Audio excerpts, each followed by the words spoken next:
조선의 맥 제1부 떠도는 맥 멈춘 숨.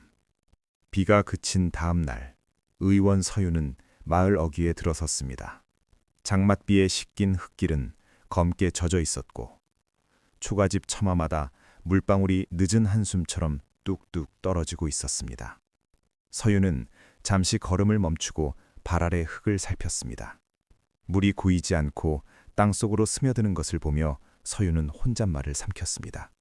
이 땅은 아직 숨을 쉬고 있구나. 의원이라 들었어.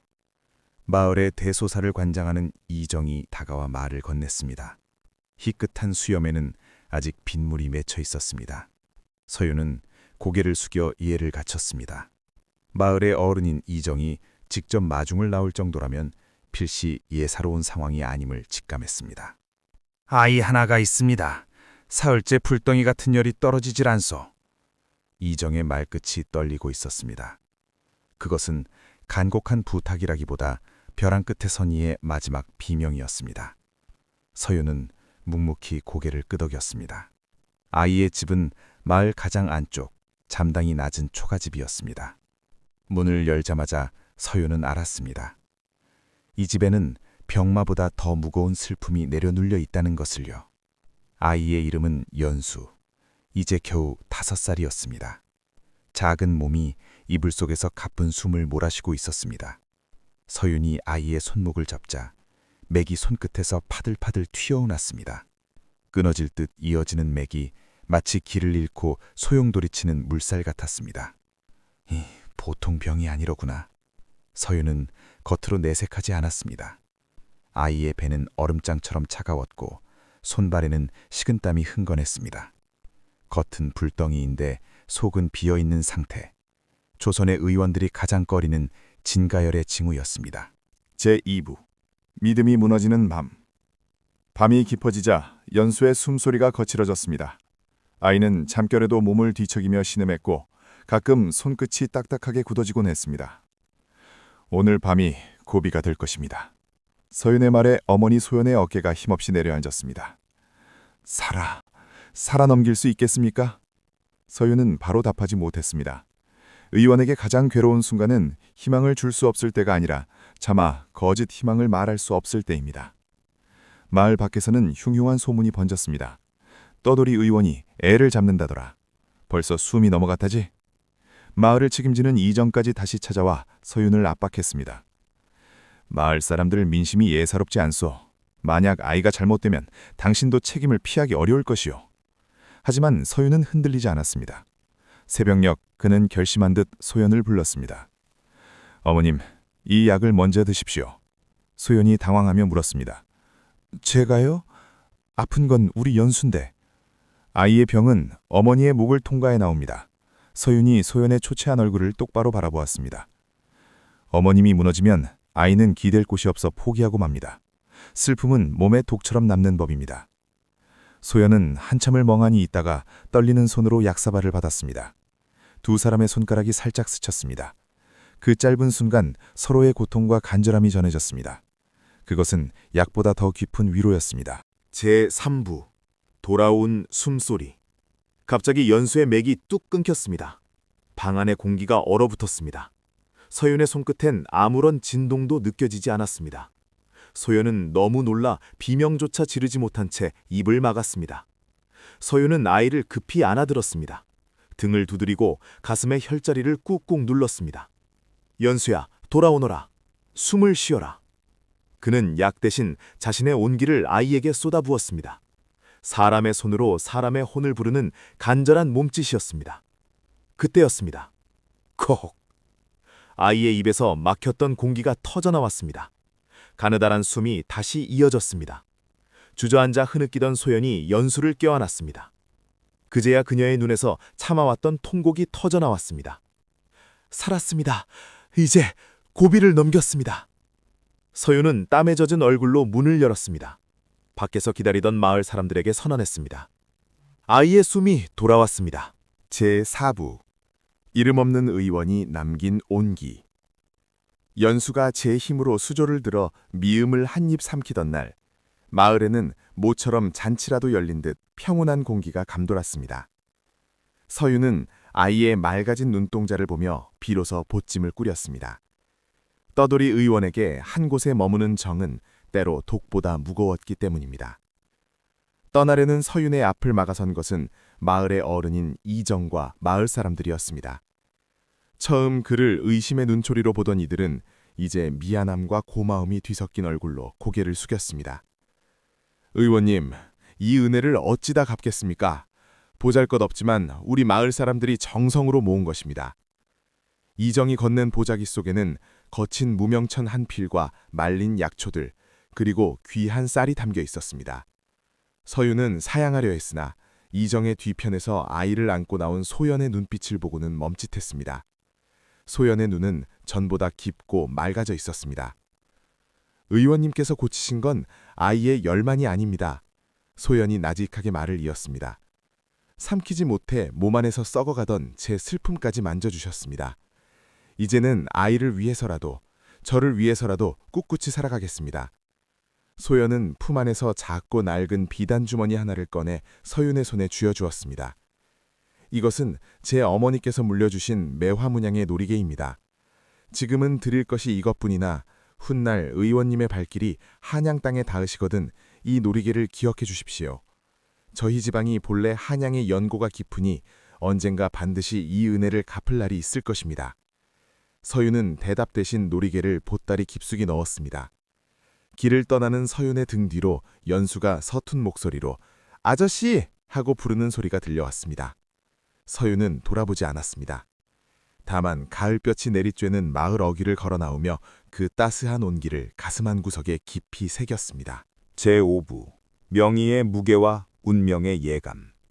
마을을 떠난 서윤에게는 이제 죽은 숨도 살려내는 의원이라는 소문이 그림자처럼 따라붙었습니다. 하지만 유명세는 양날의 칼과 같았습니다. 어느 장터에서 쓰러진 노인을 마주했을 때 서윤은 찰나의 순간 주저했습니다. 이미 맥이 다했다. 여기서 손을 썼다가 노인이 숨을 거두면 어렵게 쌓은 내 이름은 어찌 될 것인가. 그 비겁한 망설임이 서윤의 손끝을 무겁게 만들었습니다. 결국 노인은 차가운 길바닥에서 숨을 거두었습니다. 그날 밤 서윤은 주막 뒤편에서 자신의 손을 내려다보며 흐느꼈습니다. 나는 병을 고치는 의원인가 아니면 이름을 파는 장사꾼인가. 그는 깨달았습니다. 진정한 의원은 모든 병을 이기는 자가 아니라 마지막 맥이 멎는 순간까지 환자의 곁에서 함께 싸워주는 사람이라는 것을요. 그는 소연이 주었던 매화 놀이개를 꺼내보았습니다. 차가운 금속의 감촉이 마치 그를 꾸짖는 듯했습니다. 그로부터 몇 달 뒤 서윤은 길 위에서 우연히 한양에서 내려온 보부상을 만났습니다. 주막 평상에서 다리를 쉬던 보부상이 흥미로운 이야기를 늘어놓았습니다. 글쎄, 요즘 한양의 내의원 근처 약재상들 사이에서 기이한 소문이 돌고 있어. 어떤 여인이 아이를 데리고 나타나서는 전국을 떠도는 이름 없는 의원을 찾고 있다는 구려. 그 의원이 준 약 처방이 기가 막혀서 내의원 영감들도 혀를 내둘렀다나 뭐라나. 서윤의 눈이 번쩍 뜨였습니다. 매화놀이개와 5살 아이 연수. 심장이 다시 뛰기 시작했습니다. 그것은 환자의 손목에서 느껴지던 맥동과는 또 다른 운명의 떨림이었습니다. 서윤은 다시 보찜을 고쳐맸습니다. 이제 그의 발길은 이름 없는 산골 마을이 아니라 조선의 맥이 모여드는 곳 한양으로 향하고 있었습니다. 모든 맥은 결국 하나로 통하는 법이다. 서윤은 읊조리며 저물어가는 노을 속으로 걸음을 옮겼습니다. 그가 짚어야 할 조선의 맥이 그리고 그를 기다리는 인연이 저 너머에 있었습니다. 제6부 한양으로 흐르는 물길. 한양으로 향하는 길은 멀고도 험했습니다. 서윤의 발길은 경기도 어느 나루터에 닿았습니다. 강물은 말없이 흐르고 있었고 나루터 주막에는 각지에서 올라온 사람들로 북적였습니다. 서윤은 구석진 자리에 앉아 국밥 한 그릇으로 주인 배를 채우며 품 안에 매화놀이개를 매만졌습니다. 한양은 사람의 맥이 가장 거세게 뛰는 곳. 그곳에서 그대를 다시 만날 수 있을까? 그때 주막 한편에서 거친 기침 소리가 들려왔습니다. 뱃사람 하나가 가슴을 쥐어짜며 쓰러졌습니다. 주변 사람들은 전염병이라도 도는 양 뒤로 물러섰지만 서윤은 망설임 없이 일어섰습니다. 지난날 장터에서의 뼈아픈 후회가 그를 움직이게 한 것입니다. 비키십시오. 의논입니다. 서윤이 사내의 맥을 짚었습니다. 맥은 거칠고 딱딱했습니다. 폐에 물이 차고 기혈이 막혔구나. 강바람에 상한 몸을 술로 달래온 탓이다. 서윤은 침통을 열었습니다. 사람들의 시선이 집중되었습니다. 이보시오, 떠돌이 의원 양반. 괜히 건드렸다가 잘못되면 어쩌려고 그러. 구경꾼들의 수군거림에도 서윤의 손길은 정교했습니다. 그는 사내의 가슴과 등줄기에 빠르게 침을 놓았습니다. 막혔던 혈이 뚫리자 사내가 검붉은 피 섞인 가래를 토해내며 큰 숨을 내쉬었습니다. 설았네. 진짜 의원이었구먼. 사람들의 환호성이 터져나왔습니다. 하지만 서윤은 기뻐하기보다 사내의 거친 손마디를 보며 생각했습니다. 이 손은 누군가의 아버지고 누군가의 남편이겠지. 내가 지키는 건 이 사내의 숨뿐만 아니라 이 사내가 책임진 세상이다. 치료를 마친 서윤에게 나루터 사공이 다가와 조용히 속삭였습니다. 의원님, 한양 가시는 길입니까? 요즘 도성안 분위기가 흉흉합니다. 내의원의 권세가 하늘을 찌르고 그들과 줄이 닿지 않으면 약재 하나 구하기 힘들다더군요. 그런데 최근에 어떤 젊은 여인이 아이를 데리고 내의원 앞을 서성이며 의원님을 찾고 있다는 소문이 파다합니다. 사공의 말에 서윤의 손이 미세하게 떨렸습니다. 그 여인이 혹시 매화문양을 찾던가요? 그건 모르겠지만 그 여인이 가진 처방전이 하도 기이해서 내의원 어른들도 그 의원을 잡으려고 혈안이 되어 있답니다. 조심하십시오. 의원님을 찾는 게 그 여인뿐만이 아닐 수도 있으니까요. 서윤은 고개를 끄덕였습니다. 이제 한양은 그저 목적지가 아니었습니다. 소연과 연수를 만나야 할 운명의 장소이자 권력과 의술이 충돌하는 거대한 시험대가 될 터였습니다. 그날 밤 서윤은 강가에 서서 한양 쪽 하늘을 바라보았습니다. 달빛 아래 흐르는 강물 위로 소연의 목소리가 들리는 듯했습니다.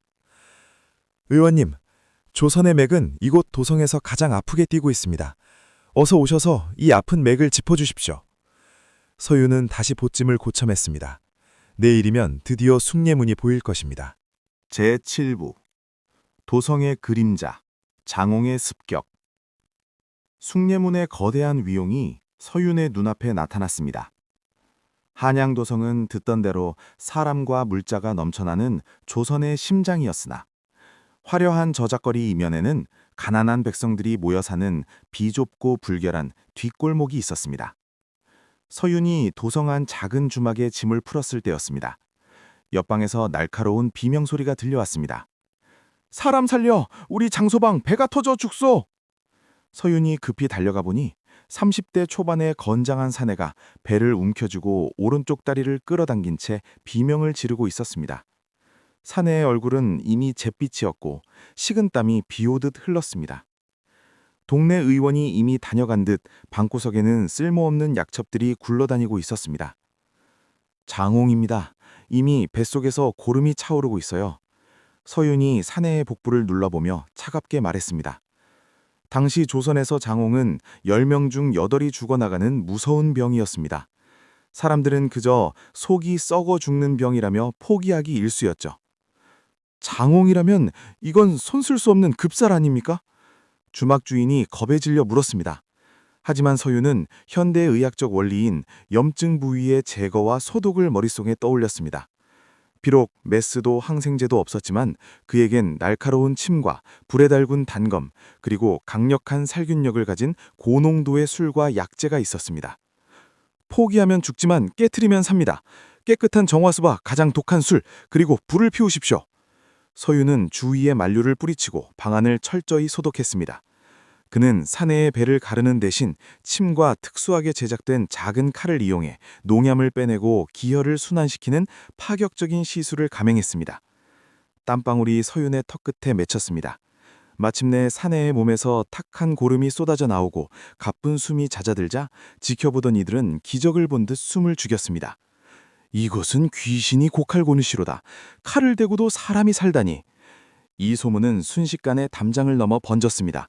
그리고 그 소문은 서윤을 찾던 소연의 귀에 그리고 서윤을 경계하기 시작한 내의원 어른들의 귀에 동시에 들어갔습니다. 치료를 마친 서윤이 주막 평상에 앉아 밤하늘을 보는데 어둠 속에서 누군가 그를 지켜보고 있었습니다. 매화 문양이 새겨진 비단 옷자락이 살짝 보이다 사라졌습니다. 혹시 소현낭자인가 아니면 새로운 적군인가? 서윤의 한양 생활은 그렇게 뜨거운 피와 차가운 칼날 위에서 시작되었습니다. 제8부 운명의 놀이개 그리고 차가운 침묵. 장옹, 맹장염 환자를 살려냈다는 소문은 불길처럼 도성안을 훑고 지나갔습니다. 사람들은 서윤을 칼로 병귀를 전면 의원이라 부르며 주막으로 구름처럼 몰려들었습니다. 하지만 서윤은 그 명성이 달갑지 않았습니다. 이름이 높을수록 그를 시기하는 칼날도 날카로워질 것을 알았기 때문입니다. 그날 저녁, 주막 마당에 낯익은 그림자가 비쳤습니다. 해진 노포가 아닌 정갈한 비단 치마를 입은 여인이 아이의 손을 잡고 서 있었습니다. 의원님. 떨리는 목소리.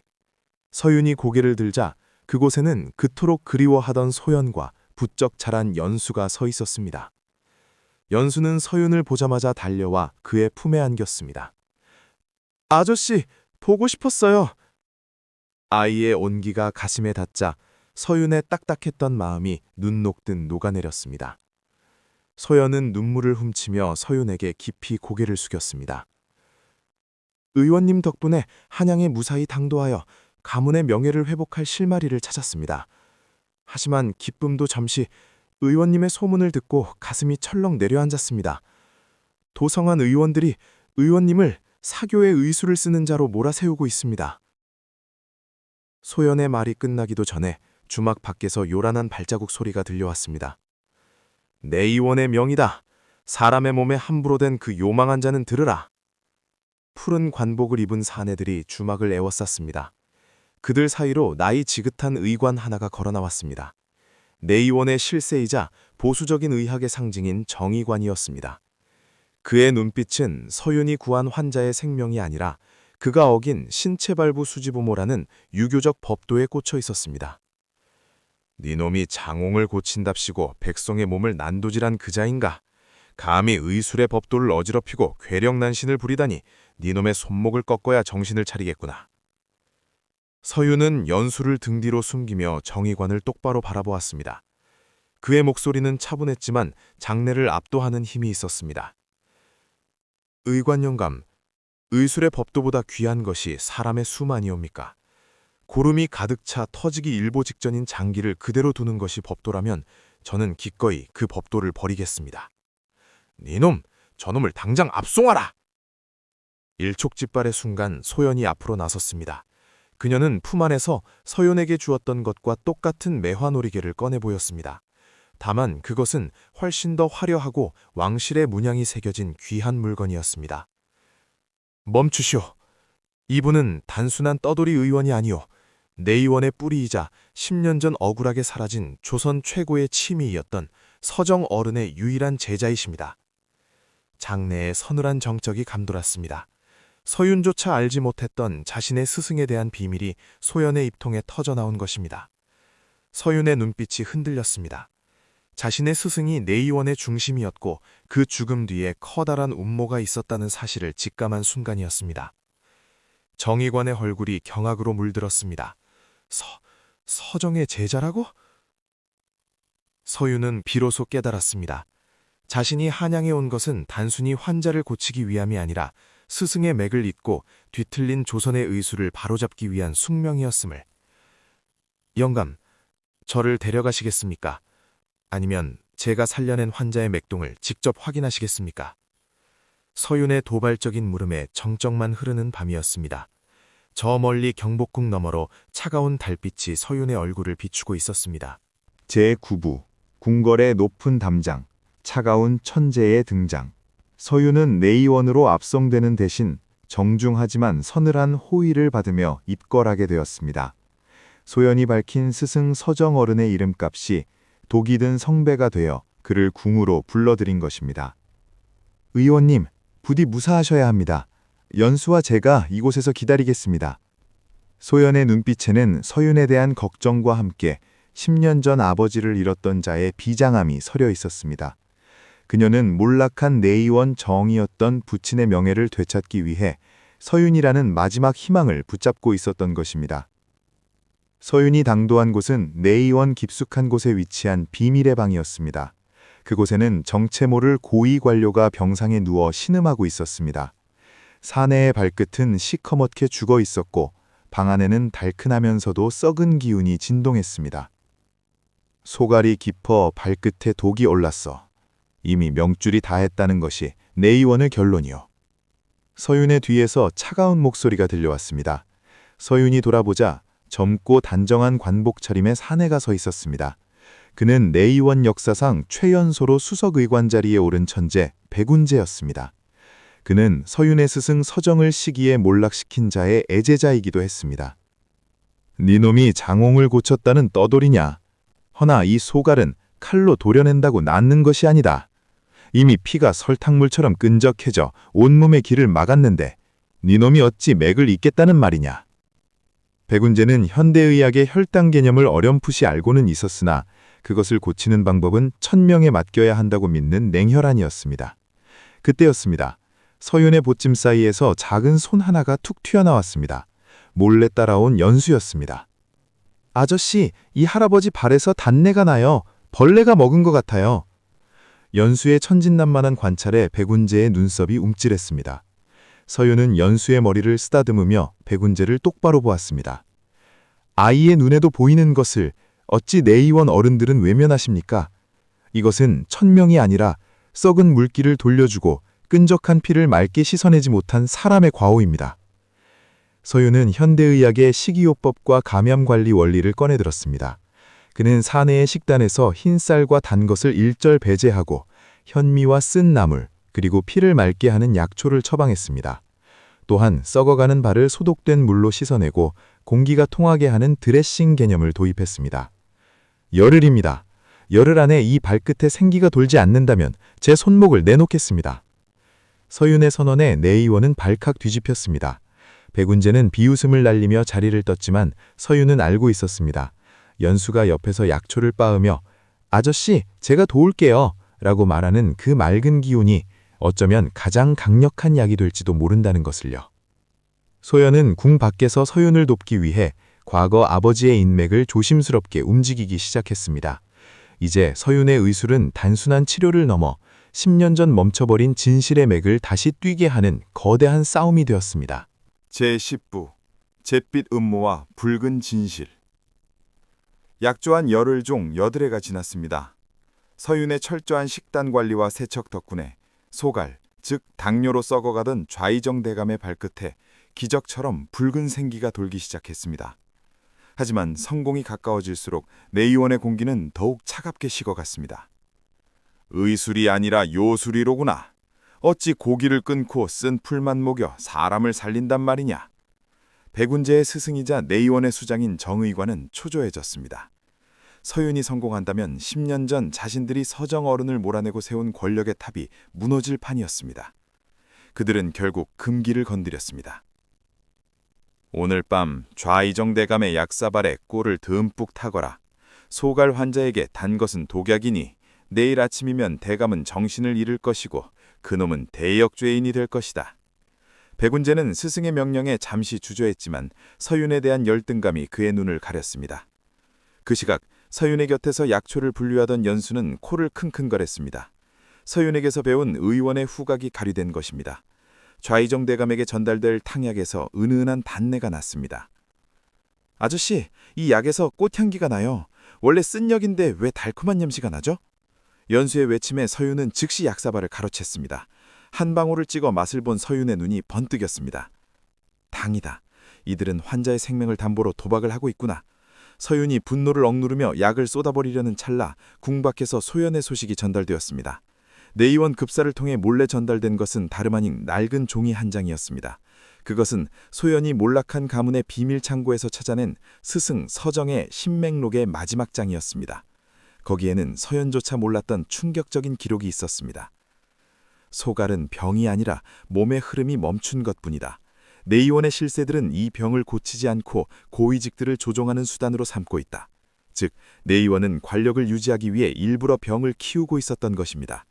서유는 이제 자신이 단순히 병을 고치는 의원이 아니라 조선의 거대한 부패를 도려내야 하는 칼이 되어야 함을 깨달았습니다. 열흘째 되는 날 아침, 왕과 내의원 의관들이 모두 모인 자리에서 좌의정대감의 발을 확인하는 날이 밝았습니다. 백운재는 회심의 미소를 지으며 좌의정대감의 침소를 문을 열었습니다. 하지만 그곳엔 모두의 예상을 깨고 부축도 없이 제발로 서 있는 좌의정대감이 있었습니다. 어찌된 일이냐? 자네가 준 약을 마시고 내 몸이 이토록 가벼워지다니. 백운재의 안색이 창백해졌습니다. 서유는 연수가 발견한 꿀 섞인 약 대신 미리 준비해둔 해독 처방을 썼던 것입니다. 그리고 서유는 왕의 앞에서 품 안에 신맥록을 꺼내 들었습니다. 전하, 병을 고치는 법을 아는 자들이 병을 키워 권력을 탐했습니다. 이것이 오늘 제가 이곳에 선 이유입니다. 도성 한복판 내의원 와당에는 거센 바람이 불어닥쳤습니다.